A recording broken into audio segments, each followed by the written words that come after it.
Hello दोस्तों, top practice circle में आपका स्वागत है। आज हम सीटेट में बाल विकास से संबंधित 10 महत्वपूर्ण प्रश्न के बारे में अध्ययन करेंगे जो सीटेट में कई बार पूछा गया है। सो दोस्तों, हमारे चैनल को लाइक, सब्सक्राइब एवं शेयर करना ना भूलें। तो आइए, सबसे पहला प्रश्न है, एक बच्चे की विकास की प्रगति को उसी उम्र के बच्चे के विकास के दर से तुलना करके सटीकता से मापा जा सकता है। कथन और तर्क है, विकास का स्वरूप व गति सभी बच्चों के लिए समान है, सभी बच्चों के लिए समान होता है तथा सभी सांस्कृतिक परिवेश में समान रहता है। यहाँ विकल्प चुनें। तो इस क्वेश्चन का जो आंसर होगा ए और आर, मतलब कथन और तर्क दोनों गलत है। अगला प्रश्न है, विकास निर्भर करता है। विकास आनुवंशिक विन्यास, भौतिक पर्यावरण एवं सामाजिक सांस्कृतिक कारक सभी पर निर्भर करता है, इसलिए इसका आंसर डी होगा। अगला प्रश्न है, निम्नलिखित में कौन सी पूर्व बाल्यावस्था की विशेषता नहीं है। खेलने की अवस्था जो है पूर्व बाल्यावस्था की विशेषता नहीं है। अगला प्रश्न है, निम्नलिखित में से कौन सी मध्य बाल्यावस्था की विशेषता है।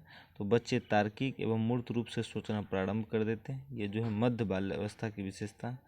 अगला प्रश्न है, शारीरिक बुद्धि और विकास की प्रक्रिया एक महत्वपूर्ण भूमिका निभाता है, इसका जो आंसर होगा ए और बी दोनों सही होगा। किसी जीव का उचित समन्वय और प्रगति करने में, शारीरिक प्रणाली की कार्य पद्धति में परिवर्तन लाने में।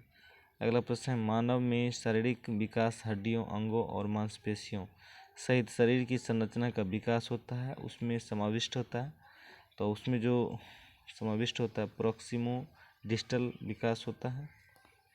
अगला प्रश्न है, प्रोक्सिमो डिस्टल विकास मानव शरीर का विकास है जो केंद्र से शुरू होता है, अर्थात हमारी छाती से शुरू होकर बाह्य सतह तक होता है। इसका मतलब है कि बच्चे का केंद्र भाग, उदाहरण के लिए रीढ़ की हड्डी, शरीर के अन्य हिस्सों से पहले विकसित होता है।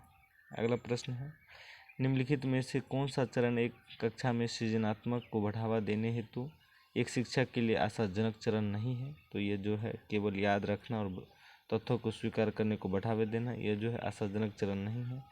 अगला प्रश्न है, वाइगोत्स्की के सिद्धांत में विकास की कौन सी अवस्था को नकारा गया है। तो जैविक अवस्था को नकारा गया। अगला प्रश्न है, एक बच्चा खिड़की के सामने से एक कौवे को उड़ता हुआ देखता है और कहता है एक पक्षी। इसमें बच्चे के विचार के बारे में क्या पता चलता है। बच्चे की स्मृतियाँ पहले से भंडारित होती है, बच्चे में पक्षी का प्रत्यय विकसित हो चुका है, बच्चे से अपने अनुभव बताने के लिए भाषा के कुछ उपकरणों का विकास कर लिया है। इसका जो आंसर होगा वह तीनों होगा। अगला प्रश्न है, शैशवावस्था के किस विकास में बालक स्पर्श के प्रति अनुक्रिया करना व पीड़ा की अनुभूति करने लगता है। तो इसका जो आंसर होगा संवेदी विकास में बालक स्पर्श के प्रति अनुक्रिया करना और पीड़ा की अनुभूति करने लगता है, दुख दर्द समझने लगता है। तो इसका आंसर भी सही होगा। सो दोस्तों, हमारे चैनल को लाइक, सब्सक्राइब एवं शेयर करना ना भूलें। So thanks.